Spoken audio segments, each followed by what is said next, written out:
How Do You Live? And I know it's called something else here in the US, but I'm not calling it that because it's a stupid baby title and the original Japanese one is better, but that's besides the point. Is the latest film from Hayao Miyazaki, and to put it simply, it is nothing less than a modern masterpiece. Now, for anyone who has been subscribed to my channel, you're probably thinking, well, duh, he thinks that he's an absolute Miyazaki cuckshill who made all those stupid videos about his weeb movies, and that's true, but hear me out. Now, I had the pleasure of attending an early screening for How Do You Live on December 6th, and going in, my hype meter was like through the roof, not just because it was my most anticipated film of 2023, but also because I was going in with absolutely zero knowledge. When the film was first released in Japan, it had absolutely no marketing other than this dank-ass poster. The only thing that people knew about this movie was that it was directed by Miyazaki, and by eliminating any sort of marketing, audiences would be forced to go into the movie completely blind, not knowing anything about anything. Therefore, when I heard about Ghibli's approach to marketing the film, I wanted to have that exact same blind experience that all those Japanese viewers had. Therefore, I made it my mission to know as little about the movie as possible. Now, considering that this is the internet, going 100% blind was just fundamentally impossible, as no matter how hard I tried, I kept seeing these same 3 images of the film. I couldn't avoid these pics of this small child staring disappointingly into my soul like I was being judged by a 12-year-old for not fulfilling my goal. Plus, because the movie was forced to get this dumb fucking title for the US and international markets, I was stuck with the knowledge that there would be a boy and a heron in the film, which I know sounds like I'm overreacting, but considering how badly I wanted to know like 0 things about the movie, this really pissed me off. However, despite these inconveniences, for the most part, I achieved my goal of limiting my knowledge about How Do You Live as much as I could. I didn't watch a single trailer that G-Kids released, I didn't listen to any of the songs in the soundtrack when they were available, hell, I didn't even watch any interviews about the film. I wanted that pure experience, and it only made my anticipation and excitement that much greater. Anyway, fast forward to December 6th, my ass is planted to my seat, ready to watch Miyazaki's newest film, and after those 2 hours and 4 minutes went by, I immediately knew that I made the right decision to watch the film in this context, because the moment the credits rolled, I was speechless. I was utterly mesmerized with what I saw, and because there was so much meat to chew on, so much substance within the film's narrative, that when I finally sat down and started outlining this video essay, I came up with like 50 different possible topics that I could have focused on. Not only was the film that emotionally impactful to me, but it seemed like Miyazaki himself had a lot on his plate that he wanted to express, and the fact that this film is as cohesive and engaging as it is just shows how much of a master he is at his craft. In an ideal world, this video would be like 3 hours long where I go in depth about everything, but I unfortunately do not have that kind of time, so for the sake of this video, I want to specifically focus on answering the central question that the movie asks, a question so important that the question is also the film's Japanese title: How Do You Live? Now, before I go any further, I want to state 2 things. 1, as of recording this video, this film is still playing in theaters, and because it's relatively new, I don't have a lot of footage to work with, so I'm relying heavily on either trailer footage or official images and stills I found on the internet, so if you end up seeing the same sort of visuals over and over again, that's why. Secondly, this is your final spoiler warning, like, for real, I mean it. If you haven't seen the movie and you don't want spoilers, then get the hell out of here, because this video is going to be filled with them. Although do come back after you've seen the movie, please. Thank you. Alright, 3, 2, 1. Now, there are a lot of different interpretations you can make about How Do You Live's story, but if you ask me, I'd argue the film is about 3 things: grief, trauma, and getting over grief and trauma, and from the very beginning, Miyazaki makes that explicitly clear. The movie starts with this blaring noise of a siren alarm, immediately creating conflict, and you, the audience, are not sure what exactly is going on. Panning away from the siren, we then see the bright red-orange glow of a deadly fire burning a hospital, the same one where we later learn is where Mahito's mother is working at. Realizing that his mom is in danger, Mahito immediately rushes out of the house in a desperate attempt to save her. As he runs towards the burning building, it leads to one of the most haunting and surreal moments in the entire film, in which Mahito pushes past these abstract figures of people, all while embers of the fire brush past his teary-eyed face. It's incredibly frightening to watch, as it doesn't feel like a typical Miyazaki scene. It feels more reminiscent of the Scream painting, or a Satoshi Kon film, or even Isao Takahata's Grave of the Fireflies, but more on that later. All of this happens within the first 5 minutes of the film, and the surreal and horrifying nature of that opening 5 minutes isn't just etched into the audience's mind, but Mahito's as well. And if losing his mother to a hospital fire wasn't bad enough, it gets even worse for the kid, because years later, his father gets remarried with another woman. But not just any random woman, the sister of Mahito's former mother, Natsuko. Now, taking aside the fact that Mahito's father, Shoichi, basically married and got his sister-in-law pregnant, a point that is brought up several times about Natsuko is how much she looks so much like Mahito's late mother. And the fact that this is constantly brought up really bothers Mahito, who is still clearly traumatized by and grieving over his mother's death. He's constantly having these vivid nightmares of his burning mother begging him to save him, heavily implying that Mahito blames himself for his mother's death. He's caught in several nightmarish, David Lynch-ass moments of surreal horror, like being covered by hundreds of frogs. He's taunted by this mysterious gray heron, yes, that heron, who claims that his mother isn't dead and he can find her in a mysterious tower. Now, some of these things are just shit that happens in Mahito's mind, while others are in fact real and atypical fantasy stuff that you normally find in a Miyazaki film, but at the end of the day, all these moments fulfill more of a thematic purpose than a plot-specific one. They symbolize Mahito's pain, anger, and sadness over his mother's death, and how she's now being replaced with a lookalike. He feels alone and overwhelmed with grief, so it's no surprise why he acts the way he does in How Do You Live's first act. He harms himself by smashing a rock on the right side of his head after he gets in a fight with a bunch of classmates at his new school. He's very cold and emotionally distant to a lot of people in his life, including his stepmother, who really isn't a bad person, as she really just wants what's best for Mahito. But worst of all, he's constantly trying to look tough and act like everything is fine when everything's not fine, and I didn't even mean to quote Katy Perry there, that just happened. There is so much depth and complexity to Mahito's character, and I love how much the film dedicates to establishing who he is and what his main conflicts and motivations are. He's such an interesting and grounded character that by the time the actual fantasy Alice in Wonderland type adventure actually happens in the second act, I went, oh yeah, I forgot this is a fantastical Miyazaki film where things like this just happen. And I'm not saying that as a bad thing at all, in fact quite the opposite. What's really fascinating about this movie is that even though structurally it is very similar to something like, say, Spirited Away, in that they're both about young children who are isekai'd into a fantastical realm filled with spirits and weird creatures and learn to grow up and mature after their excellent adventures, the subtext and context of those characters and adventures is where they differ. While Chihiro feels very similar to other kinds of Miyazaki protagonists, Mahito feels very different from the rest of the pack. You see, originally I thought that Miyazaki was trying to make Mahito be like Jiro from The Wind Rises or Prince Ashitaka from Princess Mononoke, but as I kept thinking about Mahito's character arc and what Miyazaki's intentions were for the character, these commonalities slowly started becoming more and more trivial. Now, I'm gonna go more in depth about these intentions later in the next section of this video, but the important thing to keep in mind is that because of how well developed of a character Mahito is, and the stakes he has within the overall story of How Do You Live are so huge and consequential, that it makes his eventual journey into the spiritual world all the more satisfying and engaging. You see, Mahito claims that he's following the Grey Heron and going on this Alice in Wonderland type adventure because he wants to find Natsuko and bring her back to the real world, and while on the surface that is his intentions, it's a lot more complicated than that. You see, as I mentioned earlier in this video, losing his mother to that hospital fire was an incredibly traumatic moment for Mahito, and the fact that he's still grieving over her years later just goes to show just how important his mother was to him,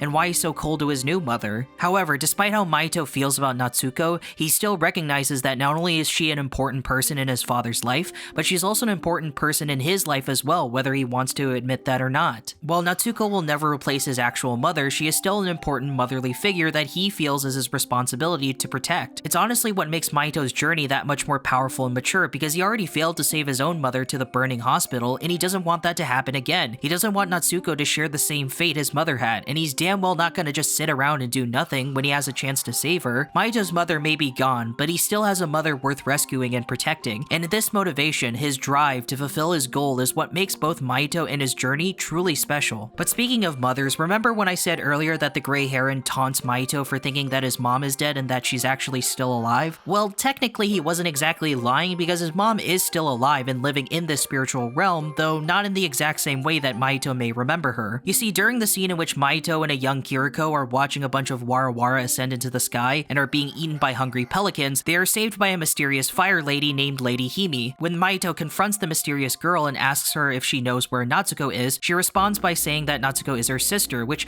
by the way, for no real reason, I found it kind of interesting that Lady Himi refers to herself as Natsuko's sister and not your mother. I mean, it's not like Miyazaki was trying to hide the fact that Lady Himi is Mahito's mother, but still, I just thought it was a bit of a fun and interesting way to communicate that Himi is Mahito's mother without explicitly and obviously saying it. But anyway, back to what I was saying earlier. After Lady Himi and Mahito meet, they continue their adventure by sneaking into the Parakeet Kingdom, which almost feels reminiscent of Castle in the Sky. Not only was seeing the two bond and run around just just a real joyous treat to watch, but it slowly allowed Mahito to come out of his shell and pop open a little bit. You see, I believe that Miyazaki introducing Mahito's mother in this way is an incredibly smart and emotionally effective move because it accomplishes two goals. It gives Mahito that one last adventure, one last opportunity to spend time with his mother after she disappeared from his life, but most importantly, it finally allows Mahito to come to terms with his mother's death and move on with his life. Now, that's not to say that Mahito has completely gotten over his mother's death, as there are a couple of moments where he still longs for her presence. One of the more significant examples of this yearning is near the end of the film, in which the spiritual realm is starting to collapse. As the characters arrive at the doors, Mahito asks if Lady Hime would return to his timeline and spend the rest of her days with him, but she says no and explains that she needs to return to her own present with the young version of Kiriko so that she can ensure that Mahito will be born, grow up, and have many more adventures despite knowing that she won't be able to be with him forever. I think it's really touching and more importantly realistic to have Mahito still have these moments of desire to be with his mom despite now slowly being able to move on. As I mentioned in the beginning, at the end of the day, that's really what this movie is about, getting over the death of a loved one. As fun as it is for an anime fantasy adventure like this to have cute ball spirits and a seafaring badass, and man-eating parakeets led by Drax from Stuber, all of this is just in service of Mahito's real journey of overcoming his grief and not letting his mother's death haunt him forever. One of the major steps that he takes to conquering his trauma is near the end of the second act, in which he finds Natsuko lying in bed inside the parakeet kingdom. She initially rejects Mahito, screaming at him to go away, that he should never have come to this world, that she hates him. It's a very powerful and kind of terrifying moment. I mean, so much emotion is just bursting throughout this scene, and it becomes even more intense with all the paper that's covering up Mahito and Natsuko's faces. You can feel the anger and frustration coming from Natsuko's perspective, and yet all this terror eventually ends because Mahito does one thing. He acknowledges Natsuko as his mother. At that moment, both characters finally got what they wanted, or at the very least made the first steps toward their goals. Natsuko finally feels the love and acknowledgement that she so clearly wanted from her new son that she originally wasn't getting, and Mahito finally sees Natsuko as a mother, or at least a mother figure who only wants what's best for him. This was the first big step that Mahito takes to conquer the trauma and guilt he's had since the beginning of the film. It really goes to show just how much he's matured and grown as a person. It's also what makes the ending of How Do You Live all the more justified. Near the end of the film, Mahito's great-granduncle, the same one who disappeared long ago, asks the young boy to become his successor in maintaining the spiritual realm, as he explains that only someone from his family and, as the wizard states, someone free of malice can take up this position. However, Mahito refuses his great-granduncle's offer, not just because he proves that he isn't free from malice as he points to the scar on his head that he gave to himself, but he just simply doesn't want it. He wants to go back to the real world with his family, with his loved ones, with his new mother. This confuses his great-granduncle because for him, why would Mahito want to return to a world that has brought him nothing but misery, anger, frustration, and most importantly, death? Why would Mahito want to return to a world filled with disease, poverty, starvation, and war,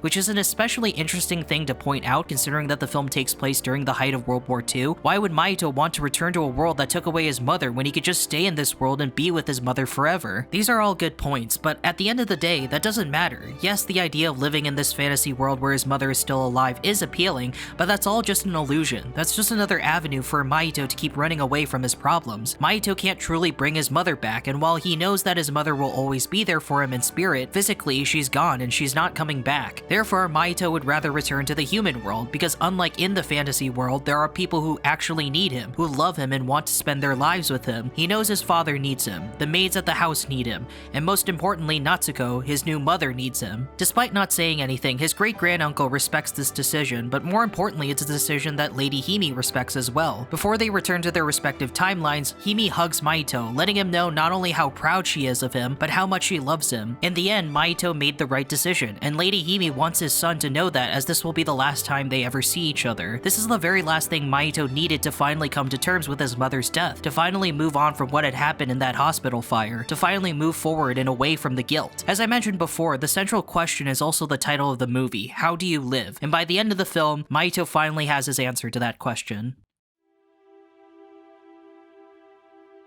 Now, normally this is where I would wrap up my analysis, as I'm pretty satisfied with everything I've said up until this point, but I feel like I can't really end this video without mentioning one more thing about the film, and that's the real-life elements and inspirations. Now, normally this is not something I would dedicate an entire section on because Miyazaki injects his own personal beliefs and characteristics into his movies anyway, but it's especially important that I talk about it for this one because, quite frankly, it's a big reason why Miyazaki even made this film in the first place. The autobiographical elements play into how this movie is structured, and on top of that, they add an extra layer of depth and subtext that makes How Do You Live even more brilliant, so let's quickly run through it as well. Now, when Studio Ghibli and G-Kids were marketing the film here in the US, they described the film as partly autobiographical, in that certain elements were either taken directly from or represent important people and moments from Miyazaki's life, including Miyazaki the person. And the reason why I say this is because Mahito is a stand-in for Miyazaki. The character is basically young boy Miyazaki, or at least as close of a representation of a very young Miyazaki as possible. And this is not something I had to infer. The producer of the film, Toshio Suzuki, has literally confirmed this. According to an interview Suzuki did with Deadline, quote, "Miyazaki's never done a film where he himself is the protagonist, so he felt he needed to do that while he's alive. His past works had a female protagonist, but this time he wanted to tell his own stories, so the protagonist was going to be a boy.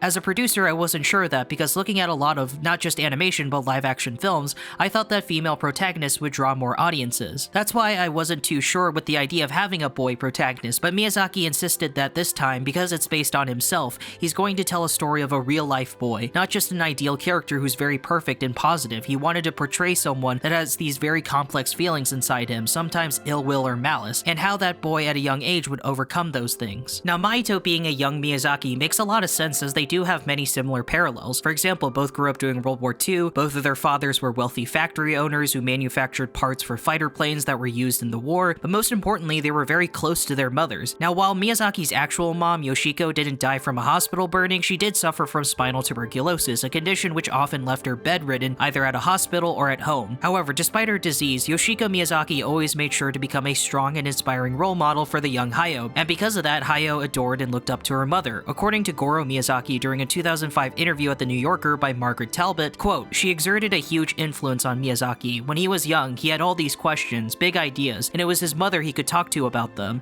He was one of 4 boys, and he was the closest to her." With all this information about Miyazaki's relationship with his mother in mind, it not only makes Lady Himi's role in the story that much more significant, but also adds an extra level of authenticity and genuineness that overall makes the movie that much greater in my eyes. Even though this is still a movie with talking birds and fantasy adventures, at its core, the film also partly serves as a love letter to Miyazaki's own mother, and how much impact she's had on his career to the point that she made her this important of a character. And speaking of important characters, let's talk about another one that was heavily influenced by real people in Miyazaki's life, Mahito's great-granduncle. Now, when I first saw the film, my immediate thought was that this wizard character is supposed to represent Miyazaki today. In my mind, the fantasy world that the great-granduncle created is supposed to symbolize both his entire filmography and the legacy he has built with Studio Ghibli in general. In the film, he's getting old and will pass away soon, and he'll need a successor to continue his great work, something that Miyazaki can relate to considering that he himself has been struggling to find his own successor, a new leader to take the reins of Ghibli's future. However, as I did a bit more digging, I later learned that the great-granduncle is not actually Miyazaki today, but Isao Takahata, Ghibli's other co-founder. At first, I was a bit confused by this, but in all honesty, the more I thought about it, the more it made sense to me. You see, one of the reasons that the wizard chooses Mahito to become his successor isn't just because he's a blood relative. He sees a lot of great potential and talent within him and believes that, under his guidance, he could turn this spiritual realm even greater. And Miyazaki and Takahata basically had a very similar kind of relationship, as when the two men were both young and newcomers within the anime industry, Takahata was one of the first people to recognize that talent within him. According to that same Suzuki interview from Deadline that I quoted, Takahata was his senior animator, he was his colleague, he was his peer, he was his friend, but more than anything, he was the person who actually discovered his talent and brought that talent out, so he owed him so much. Takahata was so important to the overall narrative that when he died in 2018, Miyazaki was so distraught that he literally had to change the story, as the film originally was supposed to focus on the relationship between Mahito and his great-granduncle. As Suzuki said in his Deadline interview, quote, "That character was based on Studio Ghibli co-founder Isao Takahata. Unfortunately, however, Takahata passed away during the making of the film, and that was very shocking for Miyazaki. For a long time, he wasn't able to continue working on the storyboard, so he decided to change the centerpiece of the story from the boy and the great-uncle to the relationship between the boy and the heron. But with this change in the film's story and main focus, you can still see Takahata's influence all over the movie. Remember how I mentioned earlier that the first 5 minutes felt like Isao Takahata's Grave of the Fireflies? Well, within this new context, it makes sense as to why it felt that way. When Mahito rushes out to save his mother in the beginning and he's forced to run past all these abstract figures of people, you know what I immediately thought of when I saw that, other than the screen painting? The Tale of the Princess Kaguya, Takahata's last film. The first act of How Do You Live, aside from the surreal moments and hints of fantasy, feel very grounded and reminded me of stuff like Takahata's Only Yesterday. And all of this is stuff I recognized within my first watch. Who knows what other tidbits and Easter eggs and references I'll pick up in my second, third, fourth, 100th watch of this film, and you damn well know I'm going to be seeing this film that many times. Anyway, the point that I wanted to make with this section is that the film isn't just deep and complex within within its narrative alone. The movie becomes so much more nuanced when you add in this extra context of it being partly autobiographical, of how real people from Miyazaki's life, including himself, drive the overall story and characters developed in the movie. There are two ways that you can look at How Do You Live, from a narrative perspective and a thematic perspective. And no matter how you look at it, there's no wrong answer. You're always going to get so much out of the film. You can look at this film as a fun fantasy adventure or a semi-autobiographical memoir from Miyazaki who uses fantasy elements to express real emotions about himself. Either way, the main takeaway is the same: